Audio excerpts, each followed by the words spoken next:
Hi friends, எல்லாம் எப்படி இருக்கீங்க? நல்லா இருக்கீங்களா? Welcome to our channel. நாங்கள் வந்து சிவராத்திரி அன்னைக்கு கோயிலுக்கு போவோம். கோயிலுக்கு போயிட்டு அடுத்த நாள் வந்து கெடா வெட்டெல்லாம் முடிச்சுட்டு அதுக்கு அடுத்த நாள் காலையில் கிளம்பி இந்த உனியூர் ஆற்றுக்கு வந்துடுவோம். வர வழியிலேயே சாப்பிட்றதுக்கு டிஃபன்லாம் வாங்கிட்டு வந்துடுவோம்.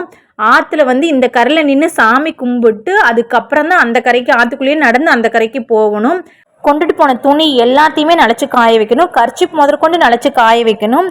துணியெல்லாம் நனைச்சி காய வச்சதுக்கப்புறம் ஆற்றுலையே குளிச்சுட்டு வாங்கிட்டு வந்திருக்க டிஃபன்லாம் சாப்பிட்டு முடிக்கிறதுக்குள்ளே துணியெல்லாம் காஞ்சிரும். துணி எல்லாத்தையும் மடித்து பேக்குள்ளே எடுத்து வச்சுருவோம். எடுத்து வச்சதுக்கப்புறம் சாமி கும்பிடுவாங்க. சாமி வந்து கன்னிமார் சாமி தான் கும்பிடுவோம். அது வந்து ஈர மணல்லே கன்னிமார் மாதிரி செஞ்சுருப்பாங்க. சாமி கும்பிட்றப்ப எல்லாரும் கண்டிப்பாக தண்ணிக்குள்ளே தான் நிற்கணும். இங்கே பாருங்கள், எல்லாரும் நின்றுட்டு இருக்காங்க பார்த்தீங்களா? அதே மாதிரி தண்ணிக்குள்ளே தான் நின்று சாமி கும்பிடணும். சாமி கும்பிட்டதுக்கப்புறம் பிரசாதம் வந்து பச்சரிசியில் வெல்லம் கலந்து தருவாங்க. அதெல்லாம் வாங்கி சாப்பிட்டுட்டு பேக்கெல்லாம் எடுத்துக்கிட்டு தண்ணிக்குள்ளேயே நடந்து அந்த கரைக்கு போயிடுவோம். அந்த கரைக்கு போயிட்டு எல்லாரும் அவங்க எங்கள் வீட்டுக்கு போயிடுவாங்க. இது வந்து கிட்டத்தட்ட 100 வருஷமாக இதே மாதிரி தான் நடந்துட்டுருக்கு. வருஷம் மகா சிவராத்திரி அப்போ நம்ம கோயிலுக்கு போனோம் அப்படின்னம்னா ஆற்றுக்கு வந்து கன்னிமார் படைச்சிட்டு தான் வீட்டுக்கு போகணும்.